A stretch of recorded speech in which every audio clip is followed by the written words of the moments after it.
Et donc, nous allons accueillir maintenant Jean-Baptiste Exet pour son exposé qui va concerner la dynamique des populations pastorales du Grand Rift est-africain, évolutionnisme et évolution des sociétés. Je te laisse faire. Je ne suis pas certain d'être en mesure de donner toutes les réponses qu'on attend de moi, mais en tout cas, je vais vous donner des éléments pour vous poser encore plus de questions. Et notamment parce que si le rift semble être évident comme phénomène pour les sciences naturelles comme la géologie, ça ne va pas de soi pour les sciences humaines et sociales.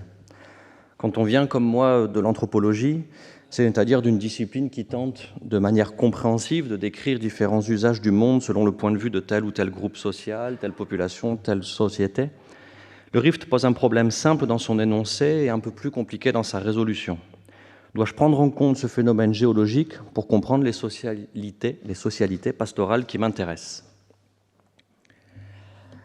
Dans son expression forte, ce problème pourrait être « le rift est-il une ère culturelle ?» À cette question, la réponse est immédiatement négative, car trop de variétés dans les usages du monde, les langues, les religions, les relations passées, existent et qu'un découpage incluant autant de personnes dans un tout vaguement homogène ne résiste ni à l'ethnographie ni à l'histoire. Néanmoins, la forme faible de cette question peut être intéressante à suivre, à minima comme un exercice auquel on s'astreint et qui aide à faire émerger des réponses que l'on n'avait pas parce que l'on manquait de questions. Se demander néanmoins si un phénomène géologique doit être pris en compte pour comprendre les socialités humaines pose la question classique de la relation entre formes sociales et conditions de vie matérielles et environnementales. Là, on retombe assez vite sur une polarisation entre un point de vue matérialiste qui implique donc un déterminisme fort du milieu sur les formes sociales, et là on a montré que ça ne fonctionne pas. Il y a une variété surnuméraire aux conditions matérielles d'existence, ou au contraire, ça peut, l'autre point, disons, de la polarisation, c'est plutôt un point de vue, on va dire, mentaliste, une sorte de relativisme des symbolismes, des cultures, qui serait tout à fait indépendant donc, de son lieu de vie. La question s'inverse et devient donc, dois-je prendre en compte les socialités pastorales qui m'intéressent pour comprendre ce phénomène géologique, sous-entendu du point de vue des Mursis, toujours donc dans une démarche compréhensive propre à l'ethnologie.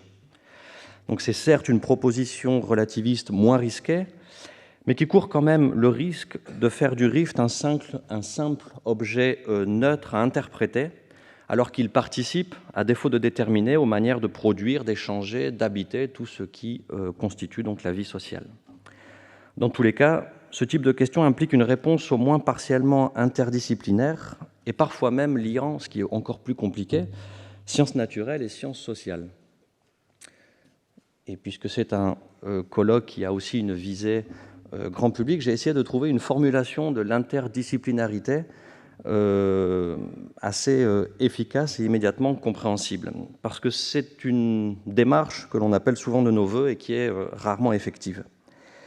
C'est d'abord, selon moi, la reconnaissance que des savoirs disciplinaires ne sont pas miscibles l'un dans l'autre, ou cumulables comme autant d'informations dans une encyclopédie, mais qu'ils doivent chacun enrichir la compréhension des chaînes causales des événements des autres.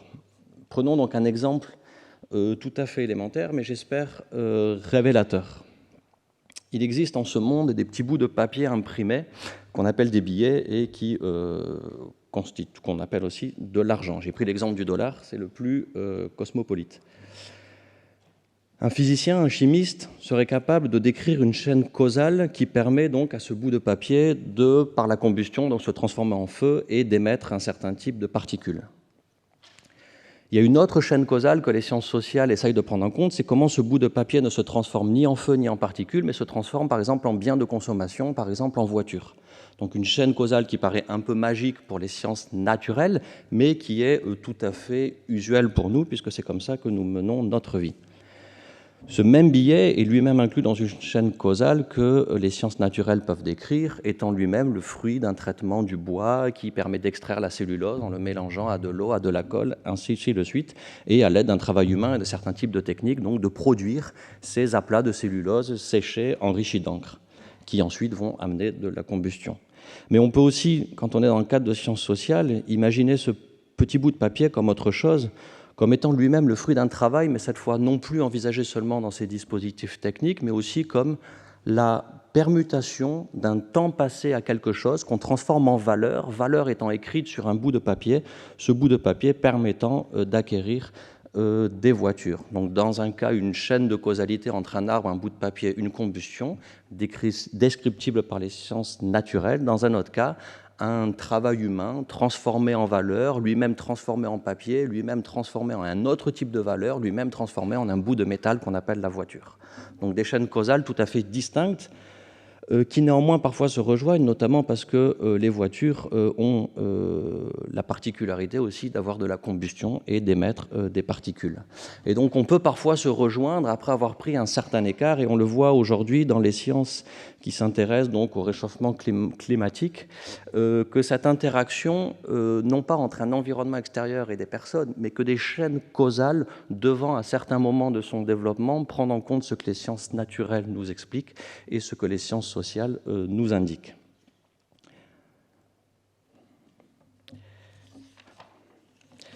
Quand on pense aux interactions donc milieu et société, il peut être séduisant, en tout cas dans un cadre de pensée moderne, c'est-à-dire au moyen d'une vie réalisée, la nôtre, par l'implication massive de technologies très puissantes permettant de modifier lourdement des milieux de vie jusqu'à peut-être modifier une planète.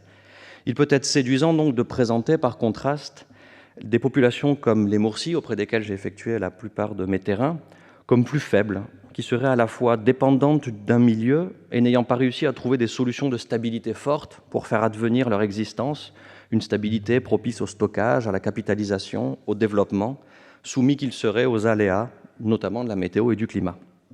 Soit ils ne seraient que des pasteurs qui profitent des herbages que la pluie a bien voulu permettre, soit ils ne seraient que des chasseurs-cueilleurs, disons des collecteurs, qui ramassent ce que la nature a bien voulu mettre sur leur chemin. Ils seraient donc, selon ce scénario, plutôt passifs. Ils seraient donc, et certes, très stables dans le temps par l'incapacité à trouver des solutions techniques à une vie meilleure, mais très peu établis pour compenser les aléas de l'existence. Établis d'ailleurs ayant la même étymologie que la stabilité et que l'état.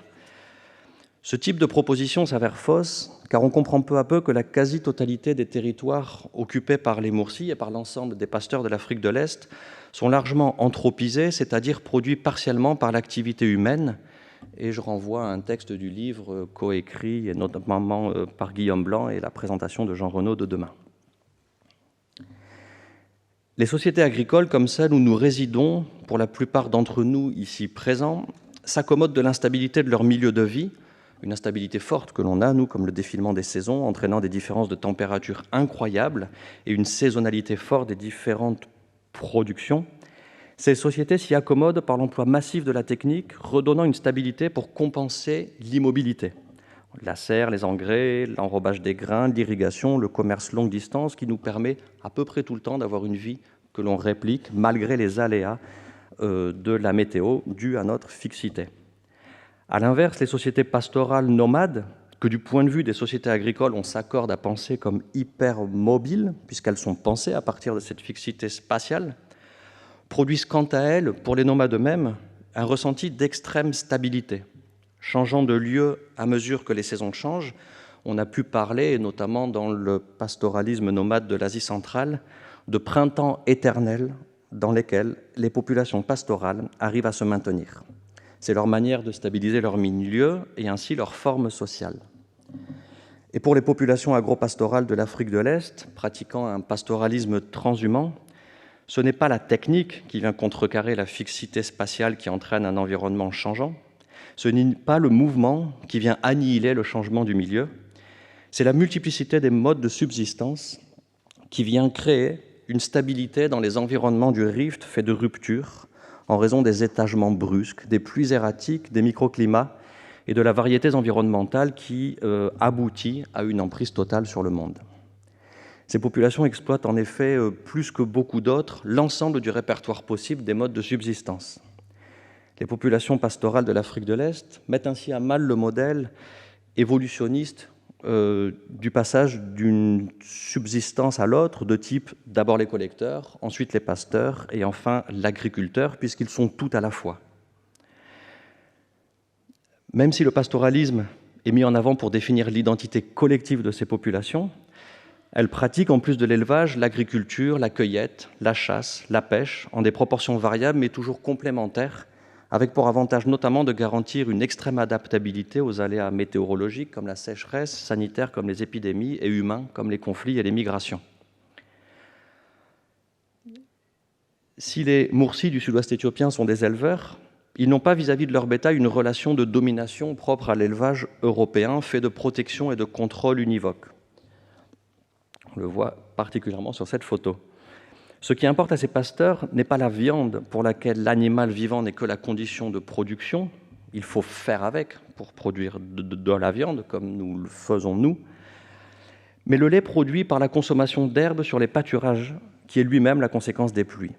Le lait, qui est placé par les Mursis au centre de leurs préoccupations, est à rendement quasi immédiat, contrairement à la viande qui représente un stock protéinique à rendement différé et dont la consommation est anecdotique et peu valorisée. De plus, l'activité agricole est dévalorisée au profit de la chasse pour les hommes et de la cueillette quotidienne pour les femmes, pour des feuilles en fait essentiellement à faire bouillir, en accompagnement du sorgho issu de l'activité agricole. Et dans la chasse, dans la cueillette et dans l'élevage transhumant tels qu'ils sont pratiqués en Afrique de l'Est, les connaissances du milieu sont similaires. Le chasseur connaît les pâturages que parcourent les grands herbivores à différentes périodes de l'année, herbivores qui sont parfois les siens et que l'on a coutume d'appeler des vaches. De même, le cueilleur connaît les points d'eau autour desquels s'abreuvent les bêtes et poussent les plantes, et où il fera boire également son troupeau. Ainsi, pour produire du lait, les pasteurs n'ont fait qu'ajouter un intermédiaire à leur travail de cueillette et de transformation, les vaches. Ce faisant, les savoirs de la cueillette, le savoir des collecteurs perdurent, car il faut connaître les lieux de croissance des différents aliments du bétail. La chasse continue, puisque les prairies préparées par les pasteurs attirent la faune sauvage. La relation d'élevage devient encore plus intense, encore plus affective, parce qu'il s'agit de répartition collaborative de travail entre pasteurs et animaux, et non pas de production de l'un par l'autre. Et le travail agricole complémente ces ressources, sans jamais dominer, car le bétail reste la monnaie d'échange pour se marier et accumuler de la richesse. Donc l'archéologie des populations de chasseurs-cueilleurs oblige à revoir ce scénario évolutif en accompagnement de ce que je dis du point de vue de l'anthropologie, car plusieurs d'entre elles auraient quitté l'activité pastorale après probablement quelques siècles de pratique, afin d'être moins inféodées à des terres pastorales et ainsi fuir les fronts pionniers européens, faisant de cette économie de subsistance une conséquence moderne de l'adaptation à l'expansion coloniale. Je fais ici référence à un texte de François-Xavier Fauvel, François Bon et Sadre, notamment sur des populations de Bushmen qui sont souvent l'archétype du collecteur et qui peut-être auraient des allers-retours entre deux types d'économies tout à fait différentes, allers-retours rendus possibles parce qu'au niveau des savoirs sur l'environnement et au niveau des modalités de collecte, ils sont assez proches, avec ou non la médiation du bovin. Cette multiplicité des pratiques et des modes de subsistance et cette perméabilité entre elles qui conduit à une forme de stabilité à un autre versant. Puisque la multiplicité des modes de subsistance est la norme pour s'adapter aux aléas, aucun dispositif matériel trop lourd qui créerait un effet sentier trop puissant, ça veut dire l'adoption d'une technologie qui ensuite nous empêche d'en sortir, aucun dispositif matériel trop complet, trop puissant n'existe au profit d'une sorte de dénuement matériel qui, là encore, n'est pas imputable à la mobilité, puisque nombre de populations nomades nous montrent au contraire une culture matérielle conséquente. Si on pense au Sahara, ils transportent avec eux des bibliothèques, des intérieurs, en fait, et qu'ils répliquent selon les lieux de nomadisme. Comparé donc aux Mursis et aux populations alentours qui peuvent changer de camp avec quelques éléments portés simplement sur leur dos. Ce dénuement de culture matérielle entretient un rapport d'homologie avec les institutions politiques qui, elles non plus, ne s'externalisent pas dans une culture matérielle et conservent la souplesse de la vie singulière de chaque personne.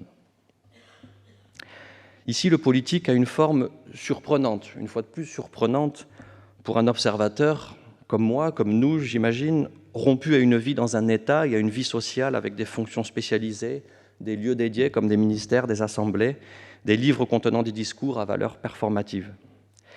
Car dans ces régions, le politique n'est pas une fonction occupée par certaines personnes, ni une instance de décision permanente. On confond souvent le politique, d'ailleurs, et la gouvernance. C'est une manière de se penser en tant que groupe et de faire que certains qui ne sont pas supérieurs à d'autres puissent parfois décider pour d'autres avec leur accord. Cette démocratie, n'ayons pas peur du terme, que pratiquent les Mursis, est à la fois totale et hyper individualisée, et pourrait sembler contradictoire à nous autres qui, sous couvert d'être individualistes, sommes en fait hyper collectivistes, comme l'exige la vie dans un État-nation. Pour vous le dire en quelques mots, la structure sociale est composée de classes d'âge, c'est-à-dire de catégories de personnes ayant au maximum 20 ans d'écart. Il n'y a pas d'autorité centralisée comme le serait un chef, et ces classes d'âge sont particulièrement visibles uniquement lorsque des problèmes secouent le pays et qu'il faut se réunir et décider de la marche à suivre face à une famine, face à un meurtre, face à une expropriation, et que les anciens doivent parler et prendre des décisions, et que les guerriers doivent se taire. Mais cette hiérarchie, dont les échelons sont les groupes d'âge, n'est pas irrémédiable ni permanente. D'une part parce que les individus accéderont à tous les échelons, c'est donc un système égalitaire si on suit l'accès à tous ces échelons, et un système hiérarchie si juste on prend l'image à un instant T. D'autre part, parce qu'au quotidien, les classes d'âge ne sont pas ce qui organise la société. Au quotidien, il y a, comme n'importe où, des affaires courantes, des prêts de bétail, des volontés de mariage, des associations pour se distribuer le travail aux champs, pour garder les troupeaux, le tout se vivant, le corps peint, recouvert d'ornements, chantant des poèmes assez bovins, s'échangeant des noms propres qui ressemblent à des petites poésies plus qu'à de simples désignants. Tous ces ornements, pour des raisons qu'il m'est du coup un peu impossible de décrire ici, de détailler ici, contribuent aux relations sociales, tantôt pour montrer des habiletés, par exemple les bijoux que l'on porte et que l'on dépose et que l'on réexhibe, non pas pour exhiber une richesse, mais pour montrer le réseau de pairs avec lequel on entretient de bonnes relations et avec lequel on est en mesure d'avoir des échanges. Du coup, j'ai perdu le fil. Voilà, donc comme le port de bijoux, comme c'est aussi une contribution aux relations sociales, par exemple pour évoquer des émotions, donc sans contrevenir aux convenances sociales. Je pense notamment aux peintures à l'argile, qui sont l'expression publique d'un rêve d'un parent mort, là où la conscience sociale impose la pudeur et même l'oubli pur et simple des défunts. Toute la poésie langagière qui compte la vie des gens et de leur bétail, des scènes de guerre comme des scènes de sacrifice, qui vise à exprimer ce que sont les gens dans des propositions esthétiques incommensurables, comme l'est chaque personne, dont la personnalité ne peut tenir en un seul mot. Tout cela participe d'un quotidien qui se charge de signifiants, sans contenir en lui-même de hiérarchie dans chacune de ses expressions. Mais l'usage de tel ou tel registre esthétique, selon son âge, participe de l'intériorisation d'une certaine hiérarchie. Si on prend l'exemple des jeunes guerriers, ils ne cessent, en manipulant leur registre esthétique, d'adopter des points de vue égocentriques dans leur usage des ornements, comme dans les registres de poésie, fondés sur l'exhibition de qualités physiques et martiales, tout en incorporant des marques de subordination aux anciens. Il leur serait donc impensable, le moment venu, d'adopter une attitude de désingularisation pour adopter une attitude tournée au profit du collectif. Les anciens, eux, se décentrent d'eux-mêmes pour occuper tantôt des points de vue rétrospectifs, l'évocation du passé, tantôt sociocentriques, comme leurs ornements qui indiquent une absence de singularisation et qui exhibent au contraire les corps maigres qu'il faut que la jeunesse nourrisse. Eux, ils vont adopter en contexte collectif adopter au contraire une attitude égocentrique qui mettrait l'emphase sur sa valeur personnelle, leur semblerait tout à fait inapproprié. En d'autres termes, l'emploi de ces registres esthétiques, qui ne sont pas la mise en action de hiérarchie à chaque fois qu'il y a une occurrence, participent de positions sociales qui, lors des moments politiques produits par des problèmes, paraît tout à fait légitime. Il y a donc un ethos égalitaire du quotidien qui peut cohabiter avec des moments politiques organisés autour d'une hiérarchie. Lors de ces moments, les anciens peuvent décider pour d'autres, organiser lors de débats publics où plusieurs orateurs prennent la parole en vue d'influencer le collectif vers tel ou tel type de résolution. Mais il y a des contre-pouvoirs. Si l'un d'entre eux emporte l'adhésion car sa proposition offre plus de garanties, il n'en devient ni un leader ni un représentant. C'est-à-dire que l'Assemblée lui délègue un pouvoir d'exécution de sa proposition, mais conserve et signale la possibilité d'exiger un résultat sous peine de sanctions diverses, la plus facile et immédiate étant un dénigrement public. L'orateur, donc, qui a déclenché cette adhésion à sa proposition reste le garant de sa bonne exécution, sans pouvoir agir en représentant du groupe. Sa proposition lui ouvre un droit d'action et referme les possibilités d'action des motions concurrentes. En aucun cas, sa proposition n'est perçue comme une solution collective. Il s'agit d'une délégation de pouvoir donnée collectivement. Ainsi, cette exigence vient énormément tempérer le prestige acquis par cette autorité, par cette victoire en assemblée. Celle-ci n'est pas enviable de manière univoque, en fait, et contribue à tester l'engagement à venir de l'orateur. Et donc la délégation, qui est un partage de responsabilités et un puissant facteur d'alternance de pouvoir et d'implication dans les débats, puisque aucune personne ne peut avoir la charge de trop d'affaires publiques simultanément. Pas de cumul des mandats par ici. D'une manière générale, l'ancienneté, donc les gens qui arrivent à avoir ce pouvoir ponctuel fondé sur des contre-pouvoirs, l'ancienneté se vit comme le moment où l'homme, après avoir sa vie durant conduit les troupeaux de bovins, se voit aujourd'hui investi de la mission de conduire le troupeau de ses congénères. Ici encore, les populations pastorales offrent un exemple de relation homme-animal original dans un modèle pastoral que nous ne comprenons pas encore très bien et qui propose une formule, là encore, démocratique, plutôt étonnante. Alors même que les bovins ne sont pas des équivalents en morale ou en droit, des pleins sujets, comme le voudrait l'animisme ou la morale antispéciste, ils sont pleinement intégrés à une division du travail productif avec les humains, humains qui les chantent, humains qui les pleurent, les valorisent et qui, en fin de compte, quand même les tuent pour les manger. Et cette relation faite de respect, d'admiration et de décision radicale, qui ne correspond en aucun point à l'élevage productif plus commun sur la planète, inspire donc la pratique politique. Les anciens, qui ont été toute leur vie des pasteurs de vaches, le sont désormais avec les humains, avec cette même attention de soins, d'accompagnement et cette même possibilité d'envoyer des jeunes à la guerre se faire tuer. Pour résumer, on peut donc tracer des chaînes de relations causales entre des conditions matérielles quantifiables par les sciences naturelles et d'autres descriptibles par les sciences sociales. Les milieux de vie de ces sociétés sont ainsi co-construits par une activité humaine dont la particularité est de multiplier le répertoire de pratiques pour créer une stabilité nécessaire à la reproduction des sociétés. Cette multiplication entraîne un faible recours à une culture matérielle qui viendrait contraindre, sinon, ce potentiel d'action multiple au profit d'un choix technique forcément contraignant. Ici, le bovin lui-même est multiple, à la fois fruit du travail de l'élevage et compagnon qui travaille avec soi pour aider à transformer la cueillette. Le multiple et le faible recours à des formes d'inertie technique se retrouvent dans les formes politiques qui, elles aussi, font appel à des habitudes corporelles intériorisées pour advenir et non à des formes externes et matérielles. Quoi de plus pratique que tenir dans son propre corps même, dans ses habiletés esthétiques, les prémices de l'organisation sociale que l'on peut ainsi transporter toujours avec soi, malgré les migrations et les scissions. Une fois de plus, le dénuement peut produire une stabilité sociale si ce sont les personnes elles-mêmes qui contiennent le potentiel politique. Et enfin, la relation de cohabitation entre les bovins et leurs pasteurs modèle les relations politiques aboutissant à des formes de démocratie dans lesquelles guider ne veut pas dire dominer. Je n'ai fait qu'effleurer ces questions, et pas seulement parce que le format du jour m'y contraint, mais aussi parce qu'une partie de ces recherches sont encore à faire.